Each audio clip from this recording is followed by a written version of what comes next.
அகில இந்திய விவசாயிகள் போராட்ட ஒருங்கிணைப்பு குழுவின் சார்பாக இன்றைய தினம் தமிழகத்தில் இருக்கக்கூடிய அனைத்து மாவட்ட தலைநகரங்களிலும் கவன ஈர்ப்பு ஆர்ப்பாட்டம் நடந்து கொண்டிருக்கின்றது. அதேபோல் இப்பொழுது கரூர் மாவட்டத்தில் அனைத்து விவசாய சங்கங்கள் சார்பாகவும் இந்த கவன ஈர்ப்பு ஆர்ப்பாட்டம் நடக்கின்றது.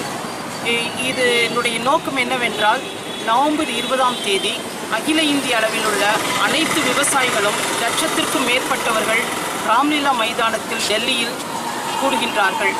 இது விவசாயிகள் விடுதலை பேரவையாக கூட்டப்படுகின்றது.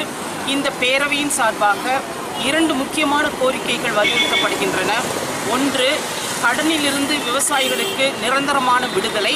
மற்றொன்று, அந்த நிரந்தரமாக்கப்பட வேண்டுமென்றால் அவர்களுக்கு கொள்முதல் விலையிலிருந்து அவர்களுடைய விளைபொருள்களுக்கு செலவில் இருந்து கூடுதலாக 50% விலை நிர்ணயம் செய்ய வேண்டும் என்ற அந்த சட்டத்தை நிறைவேற்ற வேண்டும் என்று இந்த 2 கோரிக்கையை வலியுறுத்துகின்றோம். இந்த 2 கோரிக்கையும் ஒன்றுக்கொன்று தொடர்புடையது என்பதை விவசாயிகள் உணர்ந்திருக்கின்றார்கள்.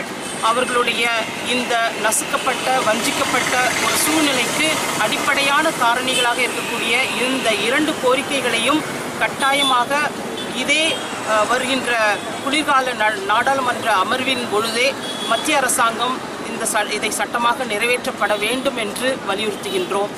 ஆக நவம்பர் 20 மிகப்பெரிய எழுச்சியாக, மாபெரும் புரட்சியாக விவசாயிகள் முதல் முறையாக சுதந்திர இந்தியாவில் அகில இந்திய அளவில் இத்தனை பெரிய ஒரு எழுச்சியாக கூடுகின்றார்கள். தொடர்ந்து 21, 22 ஆகிய 2 தினங்களிலேயும் அங்கு பெண் விவசாயிகள், தற்கொலை செய்து கொண்ட விவசாய குடும்பத்தினர்கள் என்று அவர்களுக்காக ஒரு நாள் ஒதுக்கப்படுகின்றது. விவசாயிகளுக்காக என்று ஒரு பாராளுமன்றமே அங்கு நடக்க இருக்கின்றது.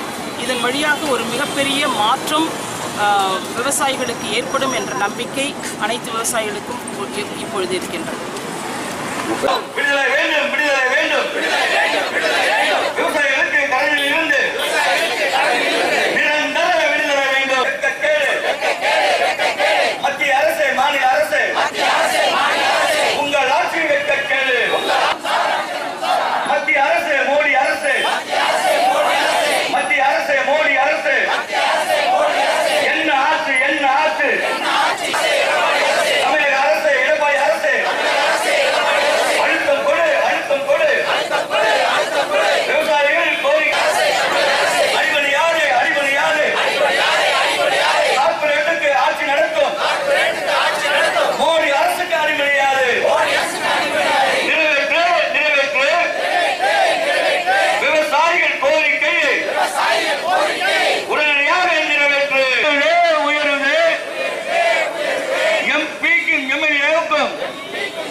அன்பார்ந்த தோழர்களே,